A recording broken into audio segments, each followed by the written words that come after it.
श्री कृष्णा श्री कृष्णा श्री कृष्णा श्री कृष्णा। गुरुर्ब्रह्मा गुरुर्विष्णु गुरुर्देवो महेश्वरः गुरु साक्षात् परं ब्रह्म तस्मै श्री गुरवे नमः। तस्मै श्री गुरवे नमः।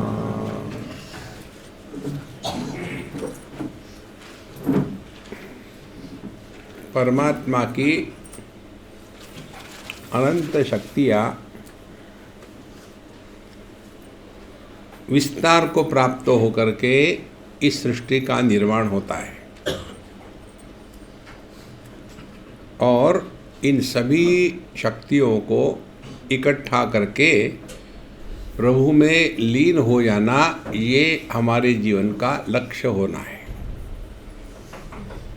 तो जो इतनी सारी शक्तियाँ हैं भगवान की, तो इसमें से कौन सी शक्ति पर हम काम कर सकते हैं? तो भगवान की तीन शक्तियाँ हैं। एक है इच्छा शक्ति, दूसरी है ज्ञान शक्ति और तीसरी है क्रिया शक्ति। और ये तीन शक्तियों को जब हम एकत्र कर लेंगे तब हमारी इच्छा शक्ति परमात्मा के इच्छा से एक हो जाएगी।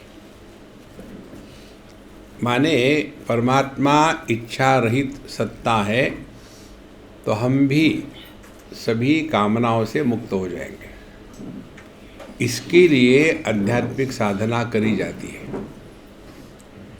और ये सब का सब केवल समझदारी का चक्कर है।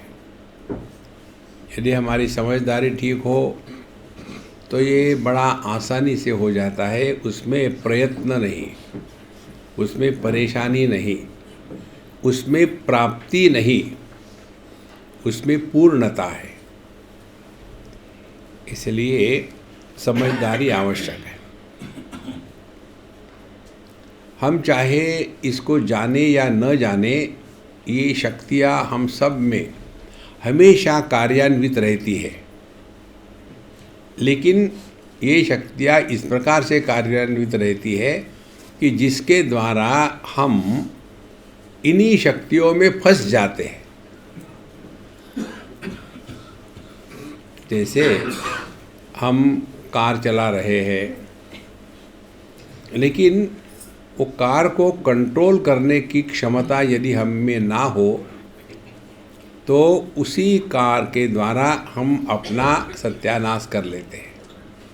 इसी प्रकार से यह परमात्मा की अनंत शक्तियाँ हम सब में है, व्यक्त भी होती है, लेकिन इन पर नियंत्रण नहीं है। देखो, यदि नियंत्रण नहीं होगा तो जैसे पानी बहता है तो उसमें शक्ति है, यदि उस पर नियंत्रण नहीं होगा तो सब जगह सत्यानाश कर देगा। इसलिए इन सब चीज़ों को अच्छी तरह से समझना आवश्यक है। तो क्या क्या समझना है? हमारी जितनी भी शक्तियाँ हैं वे किसी संदर्भ से काम करती है। जैसे आकाश की जो अवकाशात्मक शक्ति है, सबको आधार देना, इसमें कोई बायसनेस नहीं है कि इसको आधार देना, इसको नहीं देना। और सबको आधार देते हुए भी किसी के द्वारा प्रभावित नहीं होना, ये उसका स्वरूप है। तो दो बातें हो गई। एक तो है सबको आधार देना और दूसरी बात है जिसको आधार दिया है उसके द्वारा प्रभावित नहीं होना। इसी प्रकार से हम अपने आप के अनुभूतियों का विश्लेषण करें तो हम सभी रूप रंग को आधार देते हैं और इसीलिए किसी रूप रंग के प्रति हमारे अंतःकरण में कोई प्रभाव नहीं पड़ता। ये हमारे दृष्टि का स्वरूप है। लेकिन इस स्वरूप को त्याग करके हम अपना स्वभाव बना लेते हैं। स्वभाव क्या है? हमारे स्वयं के राग द्वेष।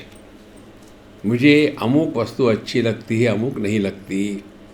मुझे पीला रंग अच्छा लगता है, नीला नहीं। यहाँ से संसार शुरू हो गया। देखो, माने दृष्टि सभी को आधार दे रही है, लेकिन हम सभी को आधार देते हुए भी हमारे स्वभाव के कारण उसी आधेय के द्वारा प्रभावित हो रहे। उस प्रभाव को कहते अपने राग द्वेष। और ये राग द्वेष का कोई भी समर्थन नहीं है। अमुक वस्तु क्यों अच्छी लगती है, क्यों नहीं अच्छी लगती, उसका कोई अर्थ नहीं। ऐसा है, ऐसा है। तो आध्यात्मिक साधना क्या हो गई? हमको अपने इन राग द्वेष से मुक्त होना है। देखो, स्वभाव से मुक्त होना यह साधना है, और स्वरूप में निष्ठावान रहना ये साधना की पराकाष्ठा है। दो बातें। तो हम हर एक व्यक्ति का स्वभाव हमने स्वयं बनाया है, उसके लिए अन्य व्यक्ति जिम्मेदार नहीं। देखो, हम यदि कहें कि हमको उसके कारण गुस्सा आता है, तो वो कारण एक निमित्त मात्र है, लेकिन गुस्सा हमारे अंदर में ठोक ठोक के भरा हुआ है।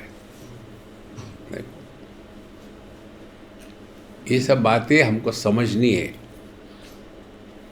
जितना हम समझेंगे उतना हम अपने आप को सुधारेंगे। इसीलिए जो अनेक शक्तियाँ हैं, उनका व्यवहार, उनका व्यापार हमारा किसी संदर्भ से हो रहा है, तो पहला उसका प्रभाव क्या है? जैसे आकाश सभी आकारों का आधार है, इसी प्रकार से हम अपने देह का आधार है। इस देह के आधार में फंसने के कारण हम धीरे धीरे अपने आप को देह मानने लग जाते हैं। और जब देह मानने लगेंगे तो अंतःकरण में कामना के सिवा अन्य कुछ नहीं उठ सकता।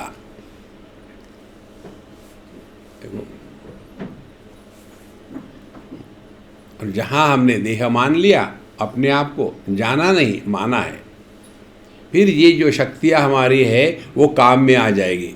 फिर कौन सी शक्ति है? इच्छा शक्ति। इच्छा शक्ति हमको हमेशा परिच्छिन्न वस्तु की ही होती है। देखो, परिपूर्ण की इच्छा नहीं हो सकती। हमको संपूर्ण आकाश की इच्छा नहीं होती। वसुधैव कुटुंबकम, नहीं, 2 BHK, उससे ज़्यादा हम सोच ही नहीं सकते, क्योंकि हम छोटे दायरे में फंसे हुए हैं। हमको इससे निकल जाना है। देखो महाराज, ये बातें धीरे धीरे समझ लो। तो क्योंकि हमने अपने आप को एक देह के साथ तादात्म्य में किया है, तो इच्छा उस देह को लेकर ही होगी।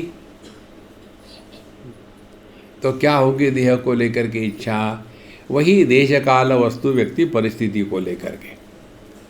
अमुक होना चाहिए, मुझे एक घर चाहिए, मुझे एक फैमिली चाहिए, मुझे बच्चे हो, मेरे बहू सास हो, ये उसी में जीवन चला जा रहा है। तो करे क्या? सबको छोड़ करके बाबा जी मत बनो। फिर केवल इतना समझो कि अपनी आवश्यकता कितनी है। शारीरम केवलम कर्म कुर्वन्नाप्नोति किल्बिषम, भगवान कहते हैं। शरीर को जिंदा रखने के लिए खाना, सोना, रोटी, कपड़ा, मकान सब की आवश्यकता है। उतनी ही आवश्यकता अनुसार ही रहे तो उसमें पाप पुण्य निर्माण नहीं होता। तो क्या हो रहा है, हमारी जो इच्छाएं है, ये इच्छाएं दो प्रकार से इसका अंत होता है। एक तो हमारी इच्छा पूरी होगी या हमारी इच्छा पूरी नहीं होगी। यदि इच्छा पूरी नहीं होगी तो क्रोध आ गया।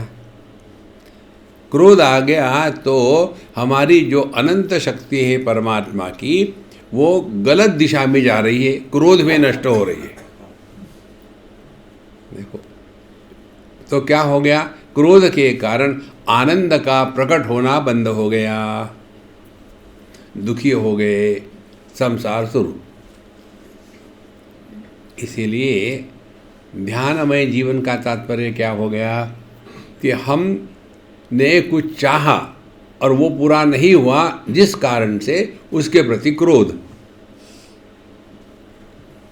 और ये क्रोध के द्वारा, अब इस क्रोध से भी ठीक से समझ लो, ये सब बातें समझने की, करना कुछ नहीं इसमें। एक बार हम बच्चों को कुछ बता रहे थे एक स्कूल में। पहले उनको एक कहानी बताई। एक आदमी था, इतना सिगरेट पीता था कि क्या बताए। जैसे लगता है कि वो जब चलता था ऐसे लगता है कि वो स्टीम इंजन जा रहा है, हवा निकलती है ना उसमें से, जिसका सिगरेट का धुआं निकलता था, ऐसी उसकी बदबू आती थी। कोई उसका दोस्त नहीं था, सब उसको तिरस्कार करते थे। धीरे धीरे उन बच्चों के दिमाग पर हमने सिगरेट को जमा दिया और फिर हमने कहा, अरे मैं कुछ कह रहा था, भलती जगह भटक गया। अच्छा मैं बताता हूँ। वही आदमी जो सिगरेट पीने वाला है, उसके सामने हमने 3 चीज़ें रख दी, एक दीपक, एक सिगरेट और एक माचिस। तो सबको पहले वो किसको जलाएगा? अब बच्चों के दिमाग पर सिगरेट चढ़ गई थी कहानी के कारण। बोले सिंपल है, क्या सिगरेट जलाएगा। देखो असल में क्या जलाएगा, पहले माचिस की तीली, और वो अग्नि किसको जलाएगी? माचिस को, तीली को। इसी प्रकार से क्रोध जहाँ प्रकट होता है, पहले उसी को नष्ट कर देता है। देखो, जो आदमी नित्य निरंतर क्रोध करता है ना, उसके क्रोध की कोई कीमत नहीं रहती। इनको भोगने की आदत है, छोड़ दो। और उसके द्वारा दुनिया का तो नुकसान होता नहीं, अपना सत्यानाश हो जाता है। देखो महाराज, जो अपने आनंद स्वरूप में स्थित है, उस पर क्रोध प्रभाव नहीं डाल सकता। तो देहात्म भाव के कारण परिच्छिन्नता में फंसे। परिच्छिन्नता के कारण मन में कामना का उत्पन्न हुआ।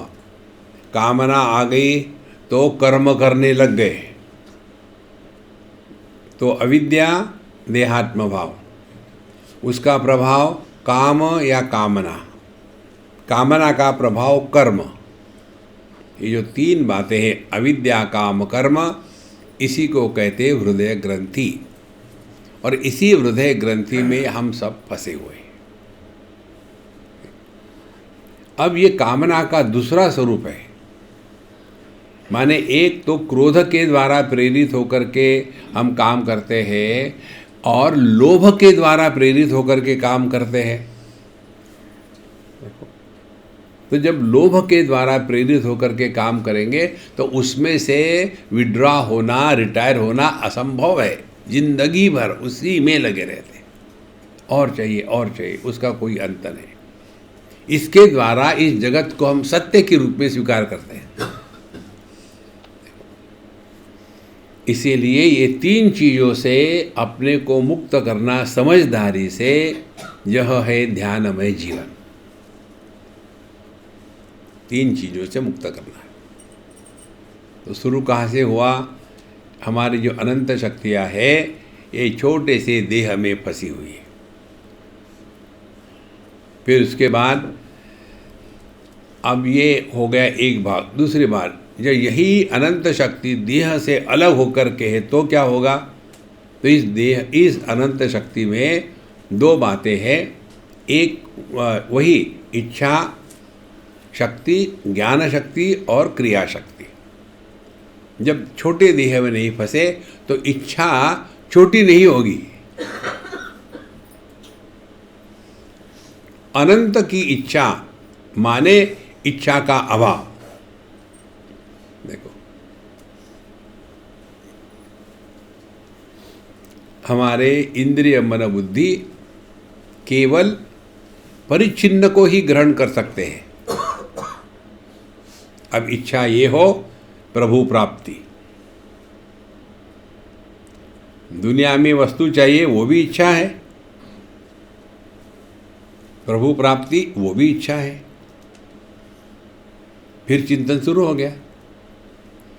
परमात्मा की प्राप्ति करनी है माने क्या परमात्मा हमसे अलग है? देखो, इच्छा ही है ये, भगवान के दर्शन हो, इच्छा है।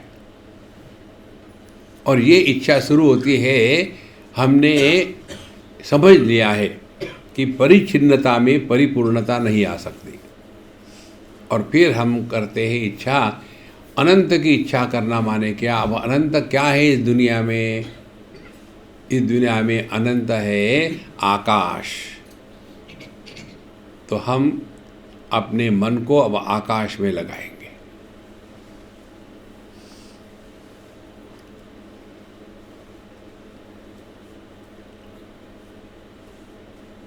अब मन का आकार क्या हो गया? निराकार।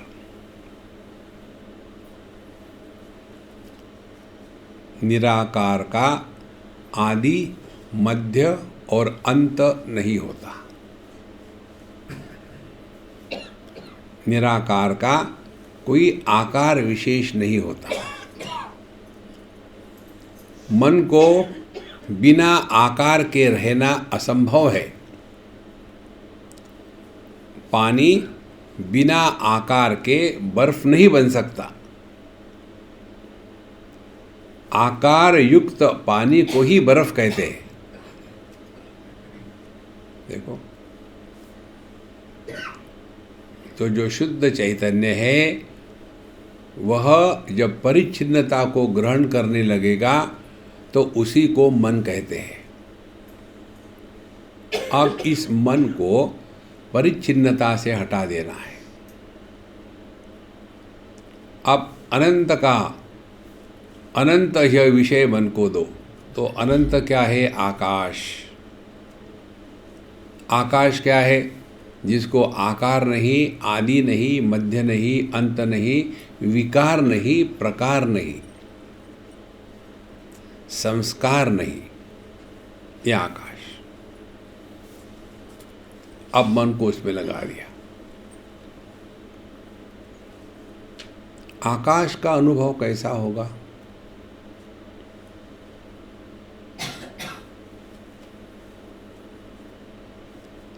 क्या आकाश ये चार महाभूतों को आधार देने से प्रभावित होता है? नहीं। किसी का तिरस्कार करता है? नहीं। किसी के साथ अटैच्ड है, आसक्त है? नहीं। तो आसक्ति का त्याग क्या आकाश को करना पड़ता है? नहीं। आसक्ति भ्रांति है। हम किसी से भी आसक्त नहीं है। अपने इस स्वरूप को पहचानना है।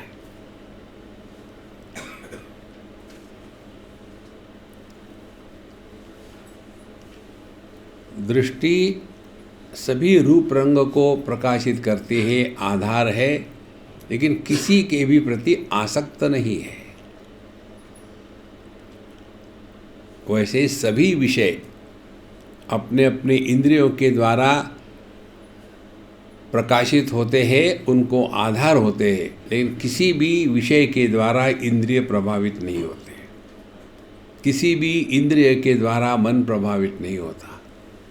माने प्रभावित नहीं होना, आसक्ति नहीं होना, यह स्वाभाविक है, करना नहीं पड़ता। कहीं किसी को छोड़ के जाने की आवश्यकता नहीं, समझदारी मात्र।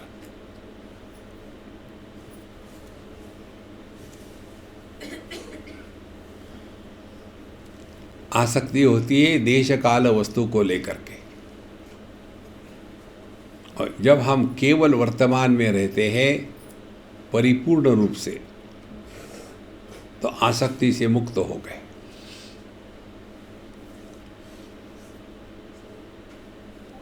जब आकाश का ध्यान चार भूतों के तरफ रहेगा तो वो इनके द्वारा प्रभावित होगा। क्योंकि आकाश का ध्यान ये चार महाभूतों के प्रति नहीं होता, इसीलिए वो प्रभावित नहीं होता। वैसे ही विषयों के प्रति इंद्रिय यदि आकर्षित ना हो तो समझ में आएगा कोई भी इंद्रिय किसी भी विषय के साथ आसक्त नहीं है। करना कुछ नहीं, केवल समझदारी।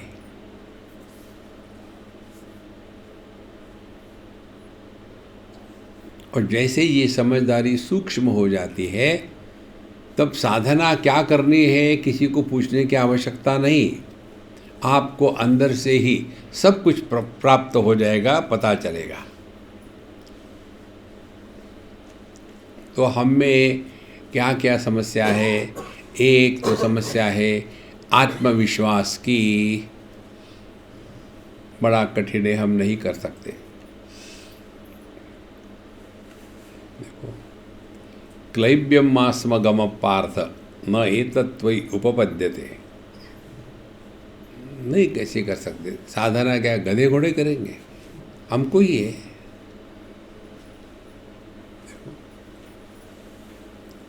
तो इस आत्मविश्वास को जागृत करने के लिए 24 घंटे जीते समय दो बातों का ध्यान रखें। अपने ज्ञान का आदर हम अपने जीवन में करें। अपने ही ज्ञान का आदर हम नहीं करते,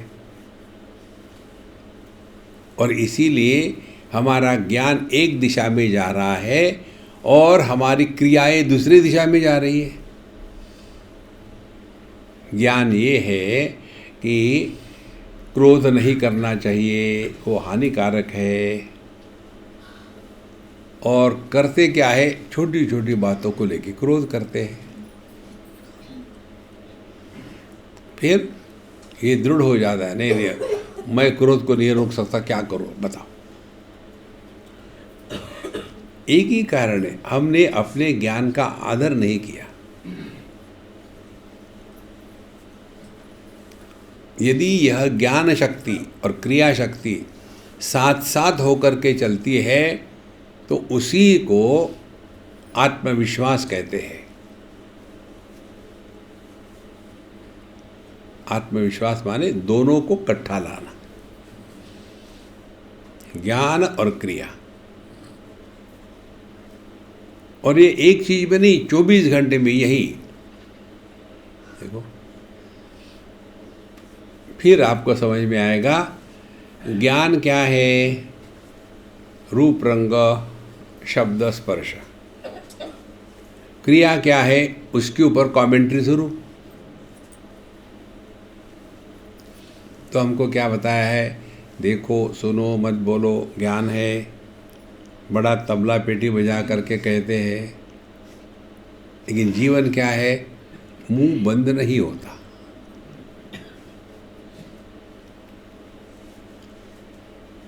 बाहर भले बंद हो, अंदर में चलते रहता है।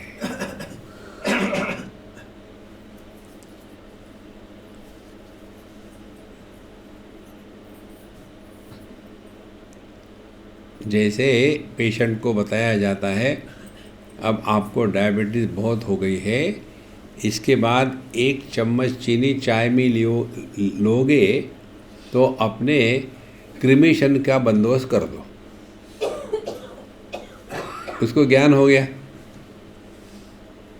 अब वो उसको कहो कि देखो ये श्रीनाथ जी का प्रसाद है, तो भी नहीं खाएगा वो। ज्ञान है, क्रिया है, बच गया।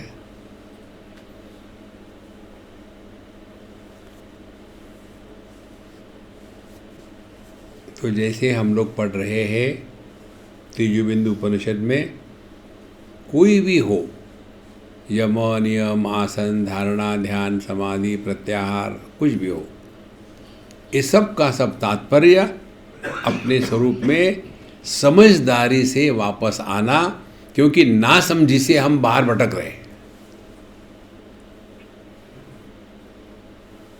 बाहर भटकने का एकमात्र कारण ना समझी।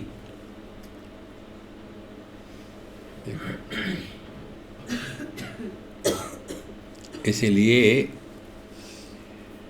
ज्ञान शक्ति क्रिया शक्ति जब एक हो जाती है तब उसी को सुषुम्ना नाड़ी या कुंडलिनी शक्ति की जागृति कहते हैं।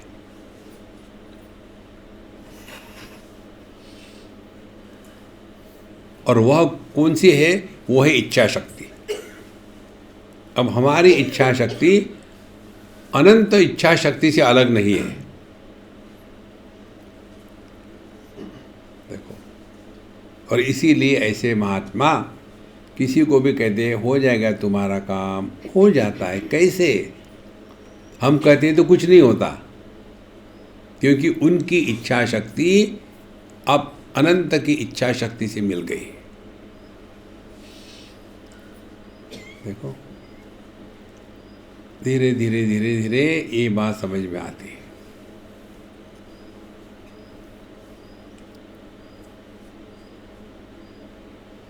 तो ये ज्ञान और क्रिया दोनों शक्तियों को इकट्ठा कैसे करना है?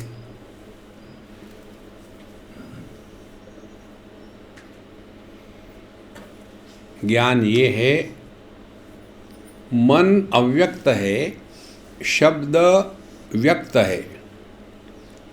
मन कारण है, शब्द कार्य है।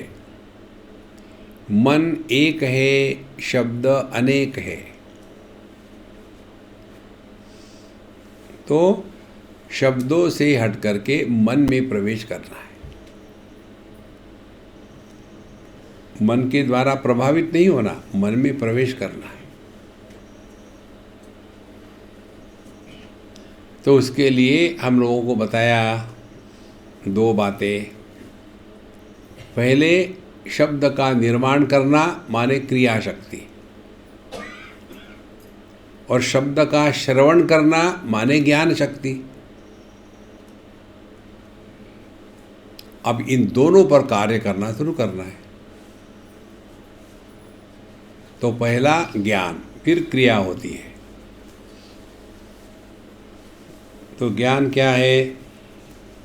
सब कुछ सुन रहे हैं, देख रहे हैं, ये ज्ञान है। क्रिया क्या है? कमेंट्री। जो व्यक्ति बाहर हर चीज में कमेंट करते रहता है वो अंदर में शांत नहीं रह सकता। इसीलिए शुरू करें, जहाँ आपको समय है केवल आंखें खुली हो, चाहे आप चल रहे हो, बैठे हो, अपने आप से मत बोलना।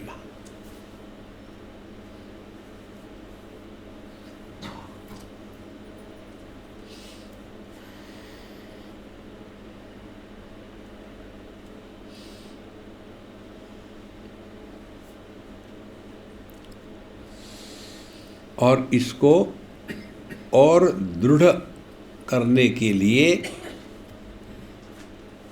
शांति का श्रवण करना माने किसी भी शब्द के द्वारा प्रभावित नहीं होना।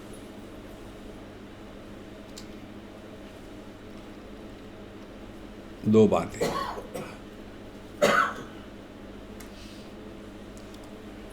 तो अपने आप से नहीं बोल रहे,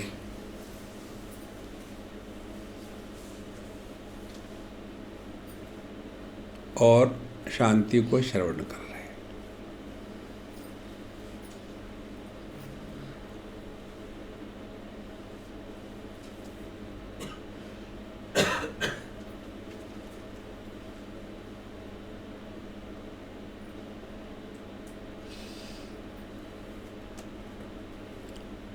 आपके बिना प्रयत्न के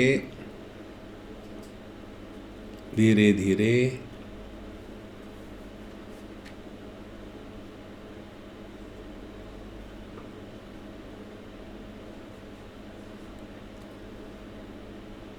हम विषयों से हट करके इंद्रिय में प्रत्याहार और इंद्रियों से हट करके मन में धारणा, ध्यान, समाधि,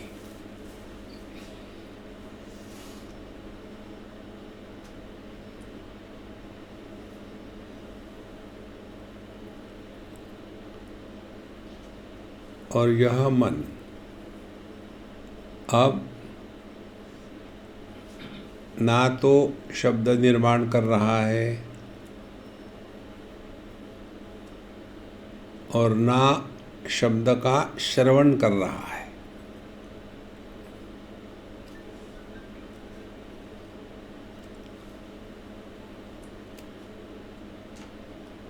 तो विषयों का इंद्रियकरण, इंद्रियों का मनकरण और मन का चैतन्यीकरण,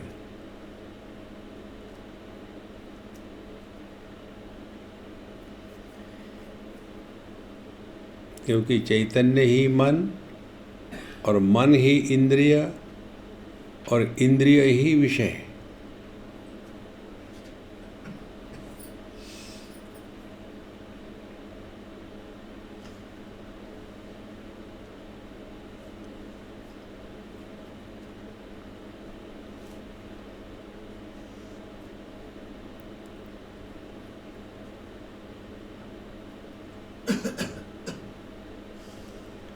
ये साक्षी भाव के चक्कर में मत फंसना।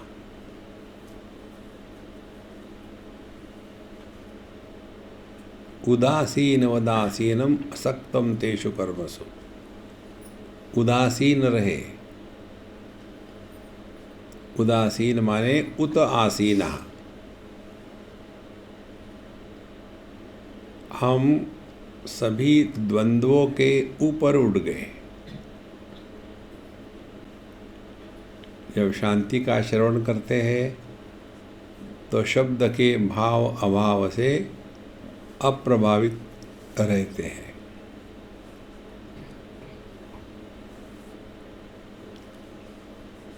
और अपने आप से नहीं बोलते, मौन का पालन करते, तो मन से नीचे नहीं गिरते इंद्रियों में।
मन भटकेगा।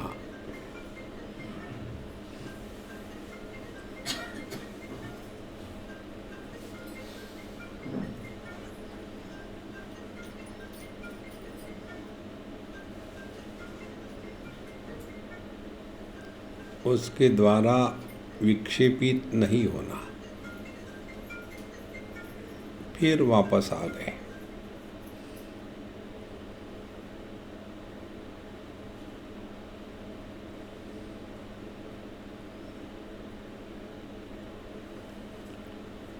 एक मिनट के लिए शांत अपने आप से न बोले, शांति का श्रवण करें। फिर 1 मिनट भगवान का नाम लें।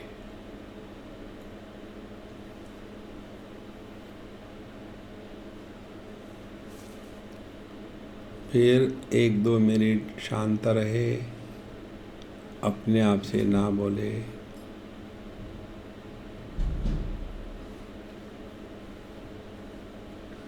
मन को समझा के, पुचकार के ये सब करवा लेना है।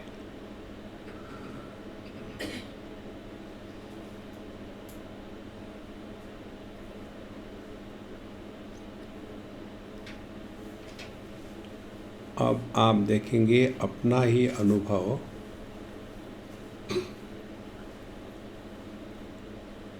आपका शरीर स्थिर हो गया है। शरीर का वजन अपने आसन पर बढ़ गया है। हाथों का वजन गोद में बढ़ गया है। शरीर में कहीं भी हलचल नहीं है।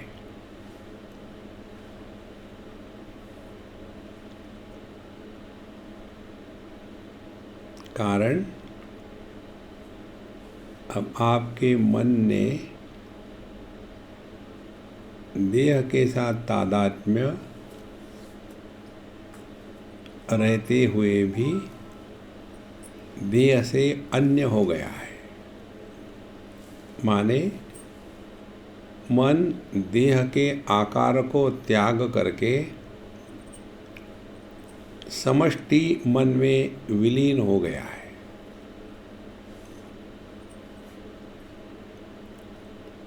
इसीलिए सभी फंक्शन चल रहे हैं।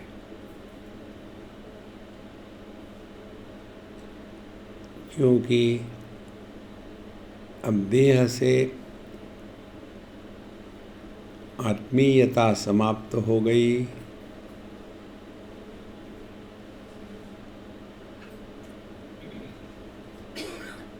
इसीलिए मन अब निराकार की ओर बढ़ रहा है।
आकाश में जब महाभूत है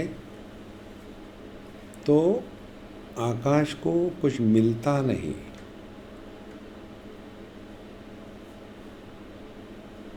और जहाँ महाभूत नहीं है वहाँ कुछ खोया नहीं।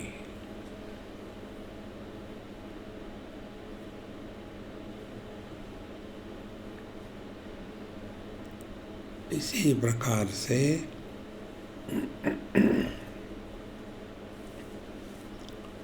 जागृत स्वप्न कोई लाभ नहीं है, सुषुप्ति समाधि कोई हानि नहीं है। हम ज्यों के त्यों।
जैसे मन में विचार आते हैं उसके प्रति एकदम उदासीन,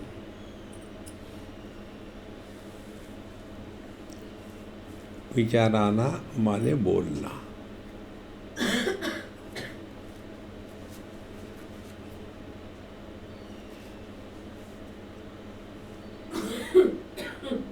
बिना शब्द के विचार प्रकट नहीं हो सकते।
At times, sadhak feel fear.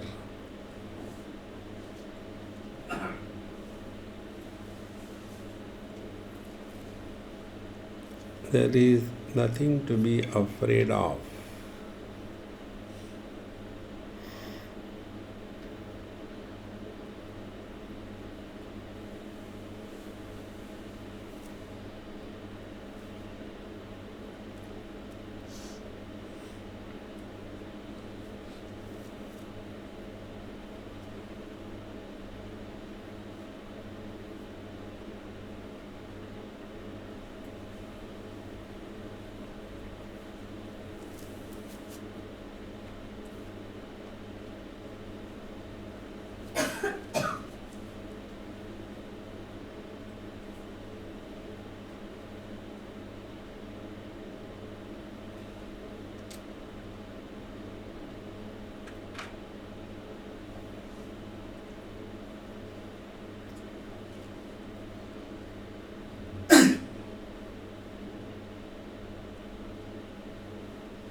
If I can't keep quiet, then chant the Lord's name.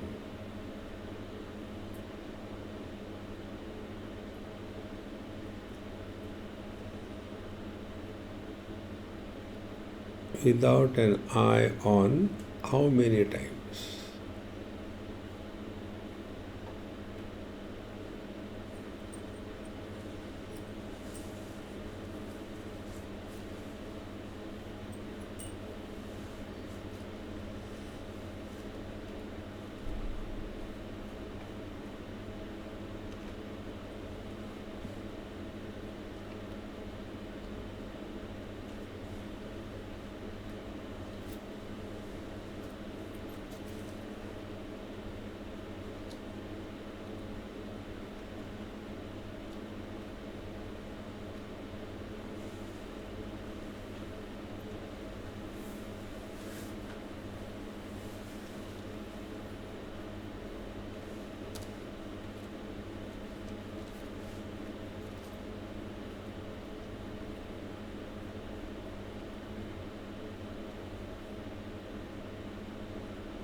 Slowly take deep breath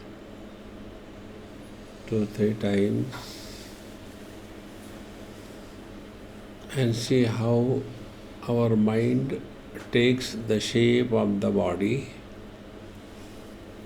All the toes and the fingers, everything is included in the mind. Now the mind has taken the shape of the body.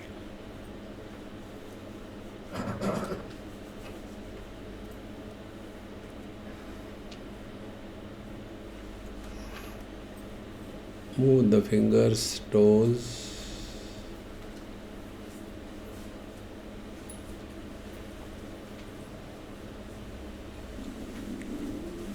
Offer everything at the feet of the Lord.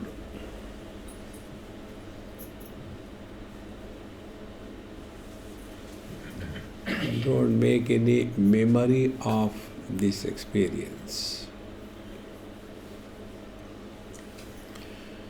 Om Purnamadaha Purnamidam Purnat Purnamudachyate Purnasya Purnamadaya Purnamevavashishyate.